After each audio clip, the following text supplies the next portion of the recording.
Washington Journal continues. Our first guest is Lyle Goldstein. He's with Defense Priorities. He's their Asia Engagement Director, also a visiting professor at Brown University. Mr. Goldstein, thanks for giving us your time.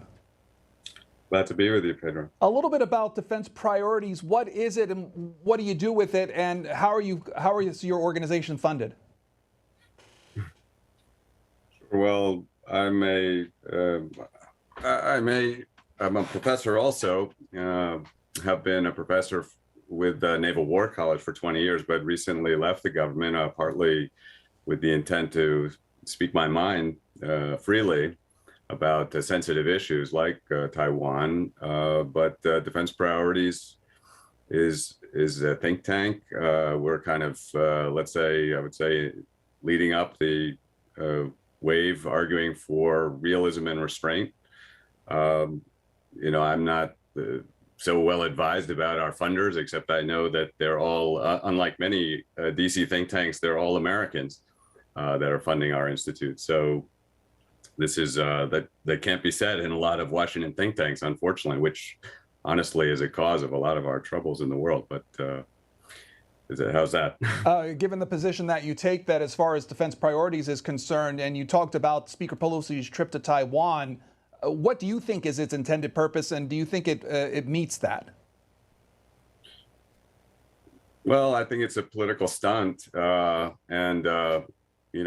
Tom Friedman in the New York Times yesterday, I think it's exceedingly reckless. The U.S.-China relationship is the most important bilateral relationship in the world. So causing a storm in that relationship, I think, you have to have a really good reason. Let's face it, the biggest issues facing our planet, climate change, for example, the future of the global economy, not to mention, nuclear proliferation and preventing, some kind of catastrophic great power war. These are all, will be determined by U.S.-China relations. So, I was not pleased to see this. I mean, clearly, I think I'm not an expert on American politics, but, I focus on Chinese politics. But I think the trip is no doubt intended to, boost the political fortunes of Pelosi and Democrats, I think, going into the midterms. But even, I think the Biden administration was rightly very cautious, and I think was hoping that she would not go. And, we're going to see the consequences. I don't think this is going to lead to a war. It might, but, undoubtedly this is going to lead to very grave tensions and a escalation and aspiring rivalry that could indeed lead to war. And I believe our nations are currently on a collision course. So, I think responsible leaders need to take steps to get us off that collision course, not to accelerate the process. And so what exactly about the visit by the speaker accelerates the process in your mind? Well, you're going to see over the next few days, unfortunately, a host of very large military exercises that more or less demonstrate China's, preparations for war. I don't doubt that there will be some kind of counter reaction by the United States. Our forces will be in closer proximity than ever. They already are in close proximity, but in much greater proximity. And, we all know that we've seen just a brilliant example of this in Eastern Europe, how counter threats lead to escalation and eventually war. So it's, we're looking really at a simple repeat of that scenario. And instead of just watching it happen or pouring gasoline on the fire here, we should be, taking, like I said, steps to, we need to step back from the brink. And, I know compromise is a bad word in Washington. That's regrettable because a responsible foreign policy would also embrace compromise. I worked for the Navy for 20 years, so I know very well what the military balance looks like, and I'm very well acquainted with China's preparations in this area. And, this is something that is not, Taiwan should not be the stage for political theater. Our guest with us until 8:45. If you want to ask him questions about the speaker's trip to Taiwan, also relations between the United States with Taiwan and China. If you want to ask him questions, it's 202-748-8001 for Republicans, 202-748-8000 for Democrats and Independents, 202-748-8002.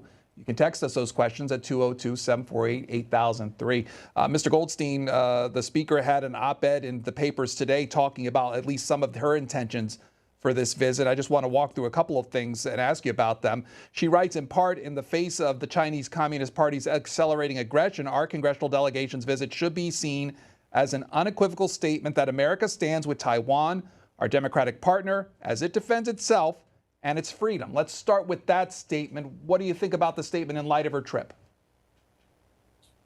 Well, this is this kind of hyper ideological viewpoint, call it, extreme neoliberalism, which I think has been driving U.S. foreign policy for decades and gotten us into a very bad place.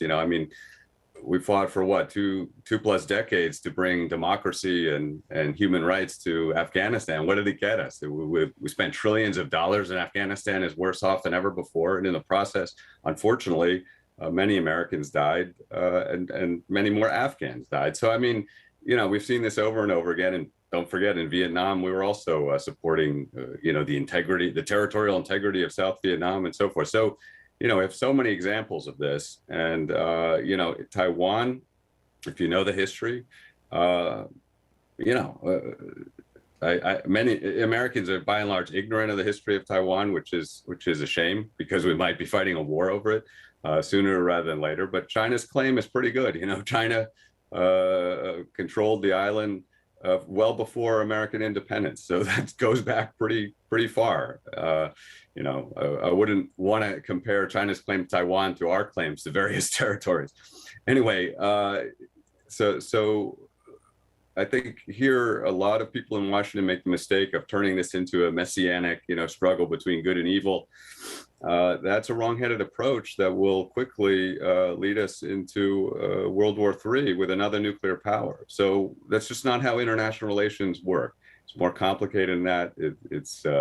There's a lot of gray, and we're going to have to deal with that complexity and use some restraint and also some realism. We can't wish China away. We can't, sit around and hope that they will collapse or something like that. That's not what's going to happen. So we have to be exceedingly careful. And there are limits to American power. It's not to say, we should pull all our forces back from the Pacific or something like that. The United States is immensely strong. Again, I work for the Navy, so I'm well acquainted with the forces we bring to bear. But those forces are not infinite. We cannot control every situation. And just as we could not determine the future of Afghanistan, nor could we control the future of Hong Kong. And we shouldn't try, frankly. And the same is true for Taiwan. Now, we do have defense commitments in the Asia Pacific, treaty allies, Japan and Philippines, but I suggest that's a much better place to draw the line. And indeed, those countries are not really, in my view, threatened by China. Although, they may indeed undertake some increase in expenditures, just to be prudent. And so might Taiwan. By the way, Taiwan has spent well under 2% on its defense for decades. So this explains why they're in the situation they're in many ways. They have more or less ignored their own defense, which is reckless on their part. But more or less, there's really not much we can do about the fate of Taiwan. It's similar to Hong Kong in that way. And trying to do so is likely to end up in a catastrophic war that could turn nuclear. And, we need to talk about it in the most serious terms. Fine rhetoric is not going to solve this problem.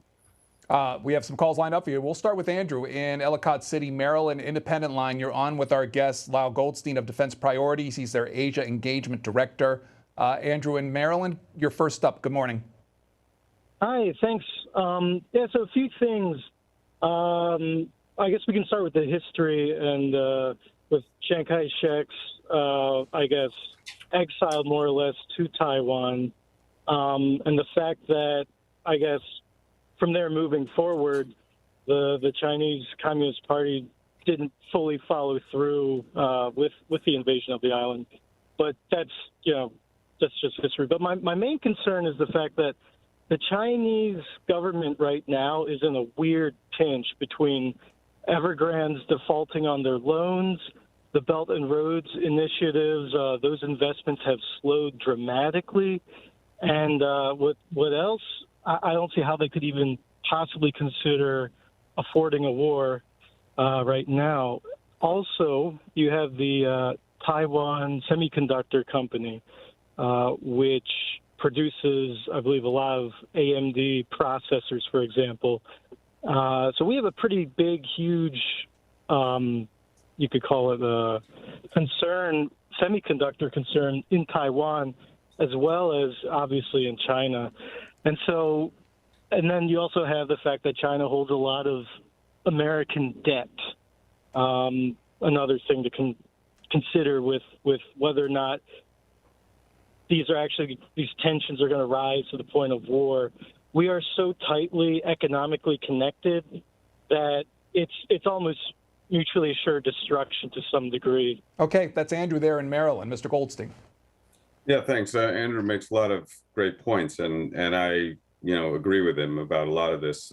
In a way, the U.S. and China are so intertwined that the war should be unthinkable. Unfortunately, though, a lot of people think differently, both in China and in the U.S. And to my estimate, both militaries are actively planning for that war, and the U.S. is really on the cusp of spending not millions or billions, but trillions of dollars on that rivalry. So this is getting incredibly expensive. I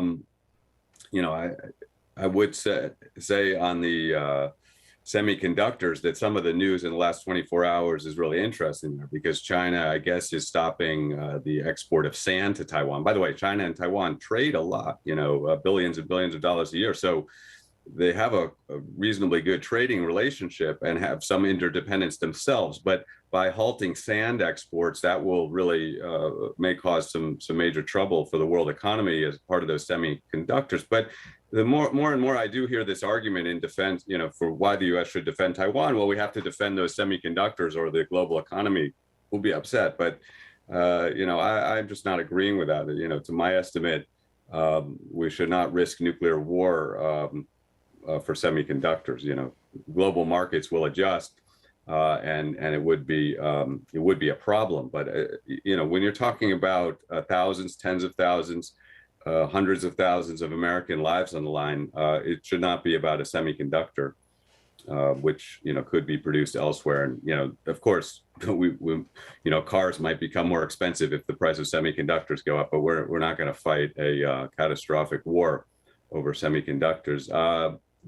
Andrew also mentioned why China didn't invade Taiwan in 1949. Well, they wanted to, of course, and they had plans to do so. And in January 1950, actually, Harry Truman made a speech, which I would advise all your listeners to read that speech very carefully, because President Truman outlined very carefully that Taiwan is actually part of China, which was, kind of a stunning thing for a president to say. But he did so because he wanted to make sure the U.S. and China did not get into a war. But of course, 6 months later, the Korean War happened.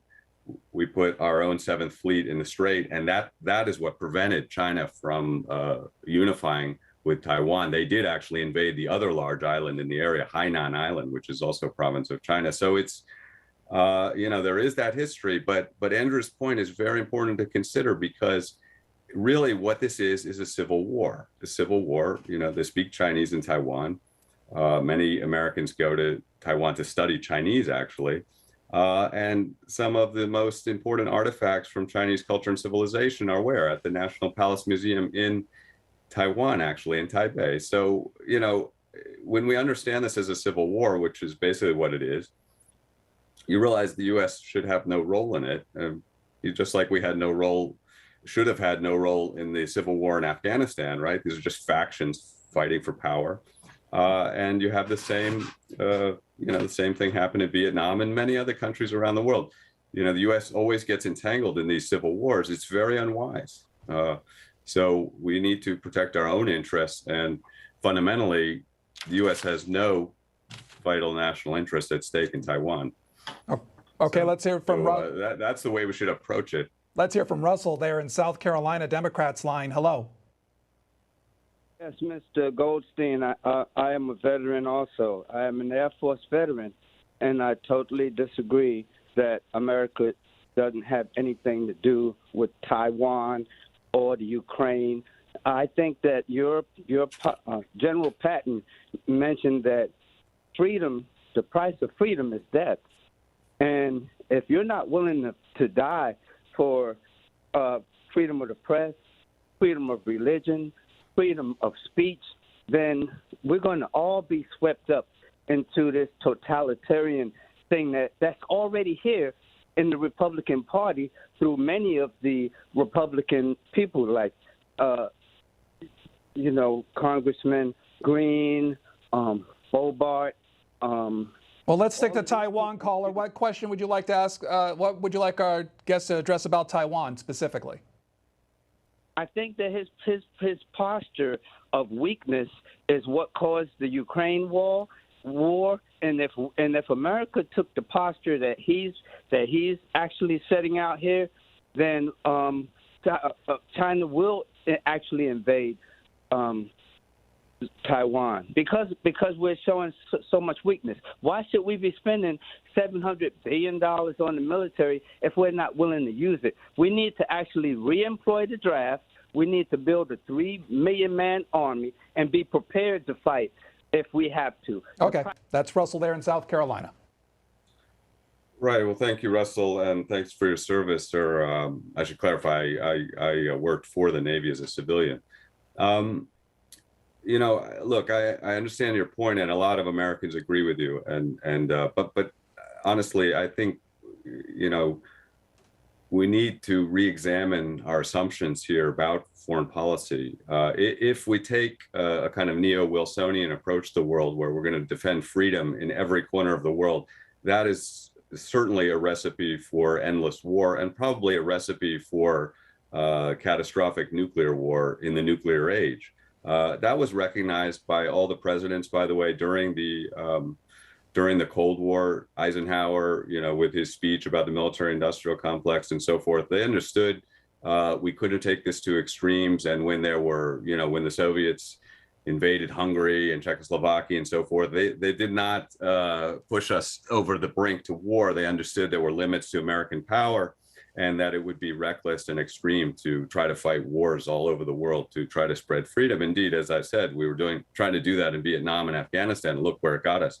An entire generation of Americans had their lives ruined by the Vietnam War. So, I think that's a wrong-headed approach, sir, and I suggest a much more moderate approach. You said I was advocating for weakness. That couldn't be further from the truth. Like I said, I spent 20 years trying to strengthen our Navy. I've advocated that our Navy be strengthened in various ways, including, for example, to me, the number of attack submarines we have is simply too low. I think it's something like 55 now. I would like to see more like 80 or 100. So, we have to keep our powder dry, and we have the strongest armed forces in the world, and we want to keep it that way. But we've been very reckless about how we employed force. I do think war could have been prevented in the Ukraine if we were more thoughtful. I also work on that part of the world. And, to me, a neutrality declaration back about a year ago would have made a huge difference. And yet, unfortunately, Washington seemed to be reluctant, partly because people on the Hill were pushing for more, aggressive approaches. I just might end my answer on the following point, which is if the caller is correct and we have to defend freedom everywhere to the hilt, then why didn't we go to war over Hong Kong? Mr. Goldstein, the speaker in her op-ed also wrote this, and I want you to comment on it, saying our visit, one of several congressional delegations to the island, in no way contradicts the long-standing One China policy guided by the Taiwan Relations Act of 1979, the U.S.-China joint communiques, and the 6 assurances. The United States continues to oppose unilateral efforts to change the status quo. That's her statement. In light of the trip, what do you think about that justification? Well, I mean, in some ways, I think she's right that this is not wholly consistent. And, we would all like if China would understand that, that this was not a break with precedent, right? We know Newt Gingrich went in 1997. But I think, look, we would all wish that China would see it the way we do, but they don't. They don't see it that way at all. They are looking at, I read Chinese, and I'm spending a lot of time trying to understand how the Chinese approach this. And look, their approach is colored by the fact that this is not an isolated instance. We've seen a parade of senior American officials. We've seen, I think it was just a few months ago that a couple of senators went. And so what they see is a kind of a gradual intensification of Washington's campaign to basically get rid of the one China policy altogether.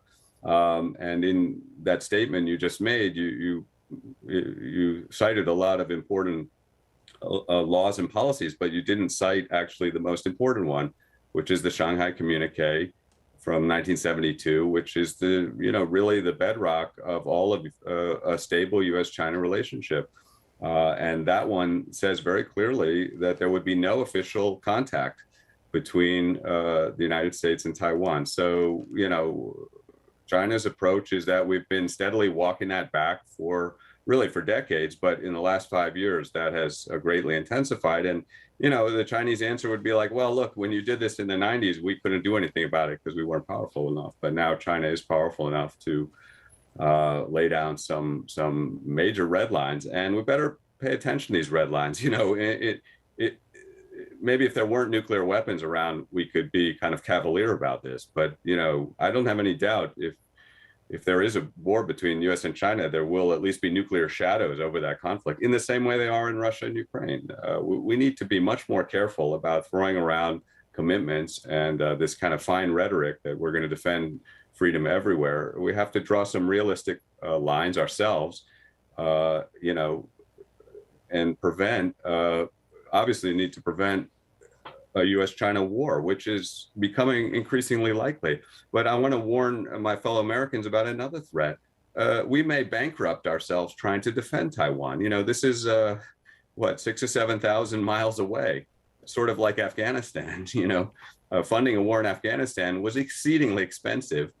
Well, this will be, how to put it, 1,000 times harder than that. So I want to, make sure that everybody understands that not only are we risking war and nuclear war, but we're also going to bankrupt ourselves trying to prepare for that. This is our guest, Lyle Goldstein of Defense Priorities. He's their Asia Engagement Director, also a visiting professor at Brown University. From Leah in Centerville, Virginia, Independent Line. Thanks for waiting. Go ahead. Sir, I just wanted to know why. I lost 3 brothers during the Second World War. They all fought the Japanese and the Germans. I had them in different zones of the country. My brother fought under keeping the Japanese from invading China. He was wounded. He died. And I want to know why you protecting China. I've thought about it. I'm 90 years old, born in the 1930s. And I resent your comments. Chiang Kai-shek was a good man. He, from letters that we had received, he may have been behind the times, may have never caught up with him. But he tried to keep the Japanese out of his country. And then after the war was over, what happened? They went communist. China did. And Chiang Kai-shek was kicked out of his country. I resent your implications about everything you've talked about this morning, and I think that you need to go back and look at our history from when we started this war with Germany and Japan. Okay, that's Leah there in Centerville, Virginia.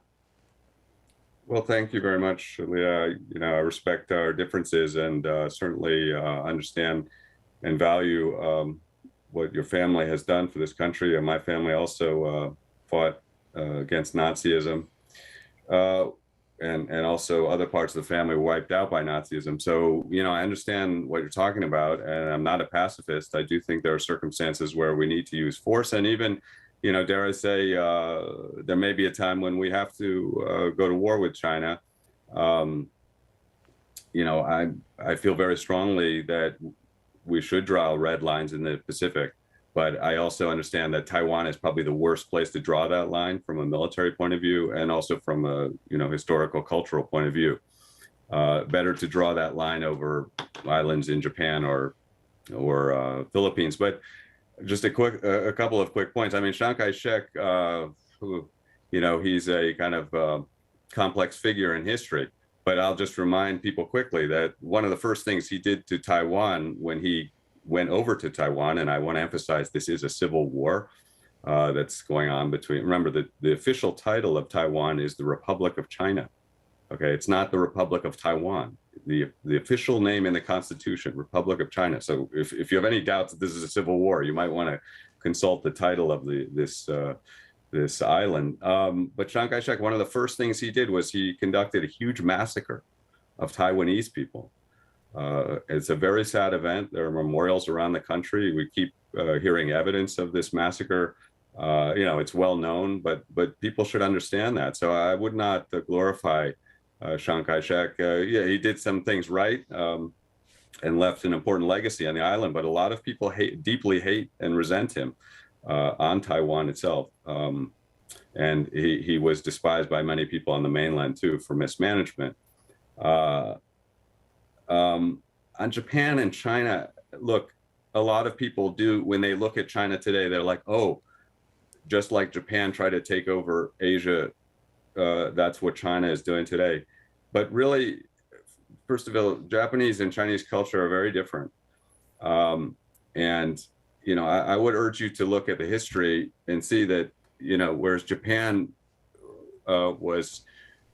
really did go around invading its neighbors for many years in the 30s, as you point out, China has not done that. China has not resorted to the major use of force since 1979, which is a pretty good record, actually, of restraint. So I think we can get along with China, actually. We just need to be very concerned about these very sensitive spots, delicate points in the relationship, like Taiwan. And finally, I would just remind you that in the 30s, there were no nuclear weapons. Today, the risks were huge back then of going to war, right? Of course, total war. But today, a war with China, an all-out war, could very possibly lead to the end of the planet. The same is true with Russia. We need to think very deeply about these things and think with our heads, not with our hearts. Thank you. Mr. Goldstein, there's a map the New York Times provided of these training drills that China is going to perform around the island of Taiwan, and some of those intersecting with waters that Taiwan claims. Are these lead-ups to something bigger, do you think, or is this saber-rattling on China's part? Well, thanks, Federico. I'm hoping this is saber-rattling and not the real thing. It could be the real thing. Just like Russia cloaked its invasion of Ukraine in, they said they were exercising. Well, we all know now that was just moving forces into place. So there is a danger of that. Now, I think there are many reasons why China will not go to war right now at this moment. I mean, some of the callers pointed that out. There are problems at home that Xi faces, complications. There's a big party Congress that he faces in the fall, that's going to absorb a lot of their attention. I also think the Ukraine war has probably had a sobering effect on Chinese leaders. And they don't want to, China doesn't want to go to war over Taiwan on our timing. The U.S. has had several weeks to get ready for this crisis. So I think they would go on their timing, not on ours. And this does show some similarity, this outlining of boxes that they are closing off so they can fire missiles and so forth, does have a kind of echo of the crisis back in 95, 96. Now, on the other side, I think there are reasons why China might be eager to use force earlier rather than later. And here I'll just say, call it a window of opportunity, if you will, from China's point of view, from a military sense. I think China looks at what we're doing in Ukraine, how we're pushing all these weapons in. You've heard all of these Stingers, HIMARS, Javelin, Harpoon. We all know these weapon systems. Now, China's watching this too, and they know how effective these weapons are.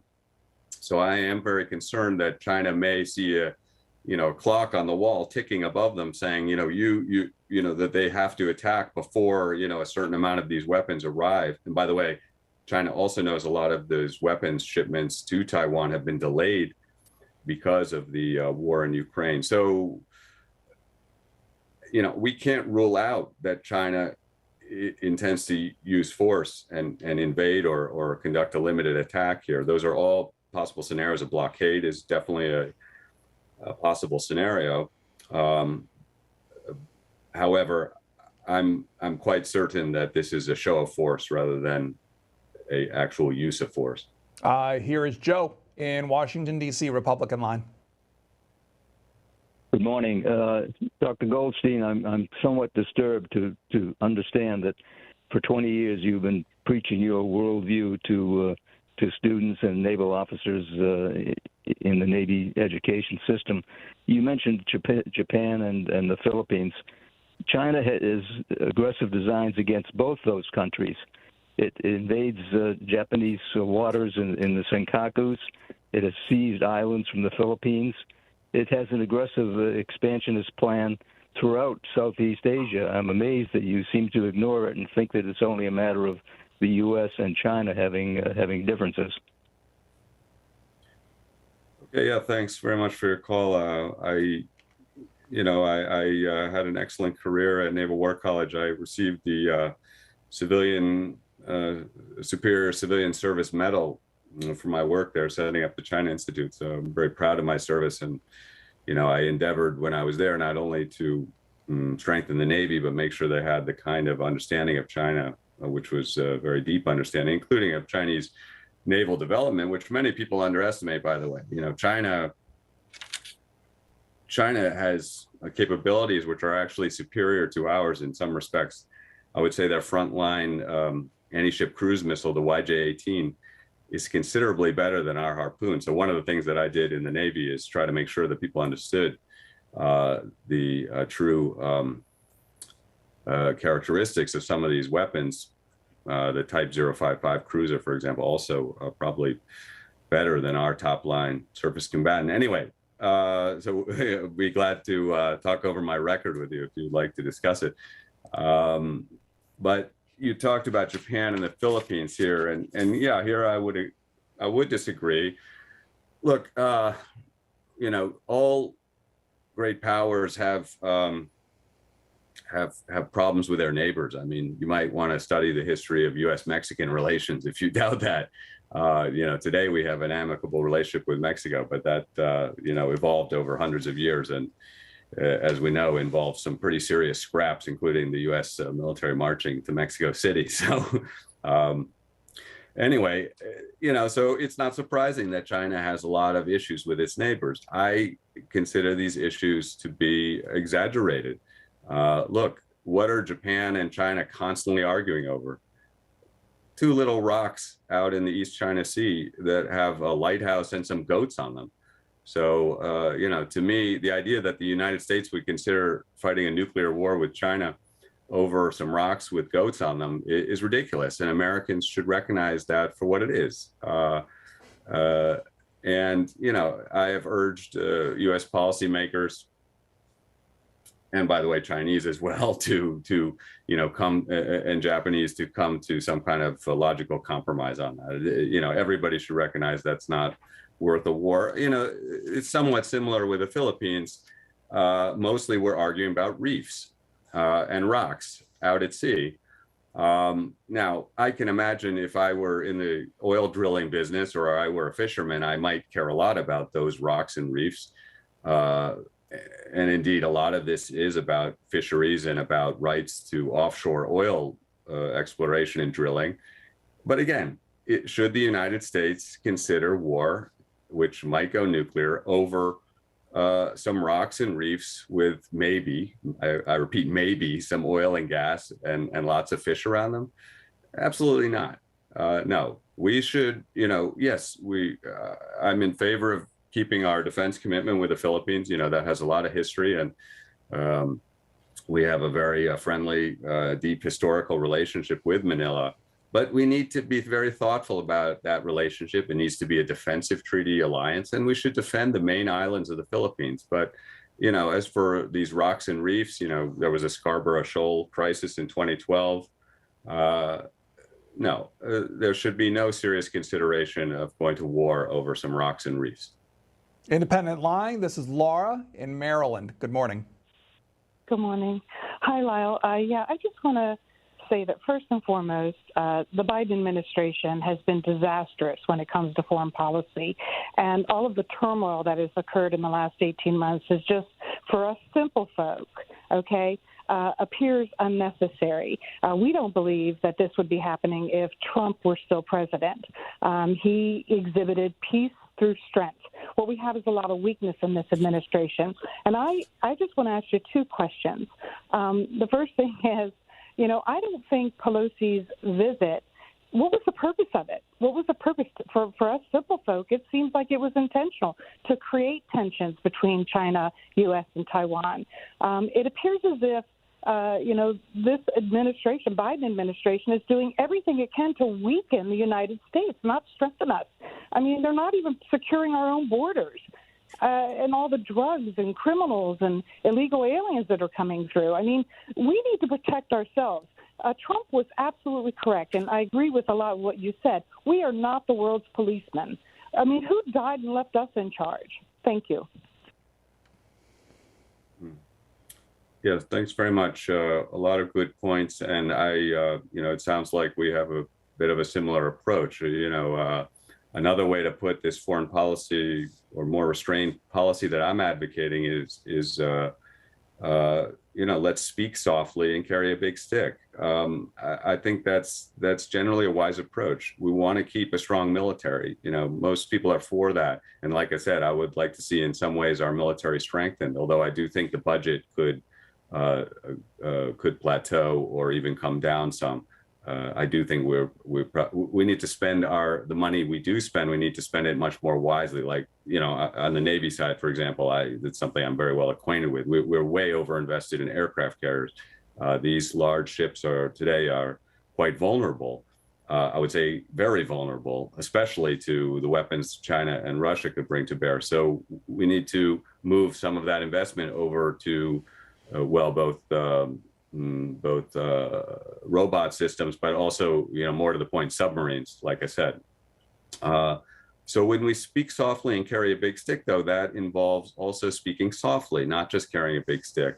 And speaking softly means pursuing diplomacy in earnest. And I really think, as the caller points out, I don't think we've managed that very well in the last few years. I do give the Trump administration some credit. They went to the brink with Iran, and they actually pulled back very wisely, I think. We certainly could have gone to war with Iran. I think it was 2017 when they shot down our drone. We had the casus belli, and many Americans wanted to go to war again. But we've been in endless war. We need to put a stop to this, and I applaud the restraint that was used at the time by the Trump administration. I would think the current administration could have used greater restraint. I think, I personally, I don't think, again, I followed the details of the negotiations between Russia and the U.S. in late 2021. I don't think they were substantive. I think the war in Ukraine could have been prevented by smart diplomacy that looked seriously at the possibility of compromises. The same is true with Taiwan. There are diplomatic solutions that are possible to Taiwan. It just takes some creativity. And I don't think that's what the Pelosi visit was about. I think it was political grandstanding and the hope that, somehow this, kind of shaming China would lead to a kind of, how to put it, unite an American coalition in the Pacific. And create a kind of robust, at least on paper, ideological basis for opposing the rise of Chinese power. But to my estimate, this is a pipe dream. The reality is China holds many of the military cards in the Western Pacific, and we're just going to have to deal with that and get serious about diplomacy. And Taipei needs to also think carefully about its options. I haven't been asked about what Taiwan should do, but I think Taiwan can strengthen itself, try to make itself into a porcupine. It's all well and good, but it should also exercise some diplomatic options. People don't realize that the leaders of Taiwan and China actually had a very good meeting at the end of 2015 in Singapore. It was very successful. and the two sides had a lot in common and could agree on a lot of things. That's all been forgotten. You don't hear about that in the mainstream media, but the two sides are not that far apart on Taiwan. This civil war is what it is. It is amenable to a series of compromises that the United States could help to facilitate with wise diplomacy. You talked about creative diplomatic solutions. What would be one in your mind that could work? Mm-hmm. Well, I mean, for example, there were a series of, besides that high-level meeting in Singapore, there were confidence-building measures between the two militaries, the Taiwan military and the Chinese military, that included regular exercises together. And, that's how you start to build trust. I think other measures could include, even some arms control measures. And there were also a whole raft of trade benefits that came with much better relations across the strait. At one point, I think it was in 2016 or 2015, you had literally millions of mainland Chinese going over to Taiwan as tourists and all, seeing how beautiful Taiwan was, taking in the sights and, how clean the air is in Taiwan. What better solution to cross-strait relations than these kind of people-to-people contacts that show Chinese that Taiwan people are friendly and welcoming, and in that way build a kind of cross-strait trust over time that was in process and that the U.S. should help to facilitate. One more call. This is from Moses in Washington, D.C. Democrats line. Hi. Wow. All I can say is wow. This man is a genius. We need people like Kyle to prevent a disastrous nuclear war with China. And my only surprise is that Kyle is not serving in the Defense Policy Board. I think he should be chair of the Defense Policy Board. That's all I have to say. This man is a genius. So, Mr. Goldstein, what are you watching out, particularly in the next couple of days, in light of the speaker's trip, in light of these exercises? What are things that you're looking at in particular? Yeah, and thanks for that vote of confidence from the caller. I understand my remarks are controversial and welcome a debate. It's Lyle, by the way, not Kyle. Well, what am I looking at? I'm very worried. This is unprecedented and extremely dangerous. So again, it's too bad this occurred. I think more thoughtful leaders would not have done this. And would have more respect for the most important bilateral relationship in the world. The stakes are completely, are immense, and it's not just preventing a war or a nuclear war with China. It's also, think about climate change. How can we ever tackle climate change unless we work closely with China and India too? But specifically what I'm watching, it will be very important to study how missiles and aircraft are moving around China. Those are probably the best indicators of whether this is just a show of force or a real conflict. I understand the Chinese carriers are at sea, and I think they will be used. I should say also the submarine fleet. If the Chinese submarine fleet sorties en masse, then I'm afraid we could be on a path to war. I would hope that U.S. leaders will use, really be very cautious about going to war with China over Taiwan. Like I said, we may need to draw red lines in the Pacific. We may need to defend Japan and Philippines. It could come to that. I doubt it, but it could come to that. But we absolutely should not draw that red line over Taiwan. The first general who surveyed Gettysburg looked at the ground and said, "This is good ground." That the Union Army can finally defeat the Confederates at Gettysburg because it's good ground. I can't say strongly enough, Taiwan is not good ground.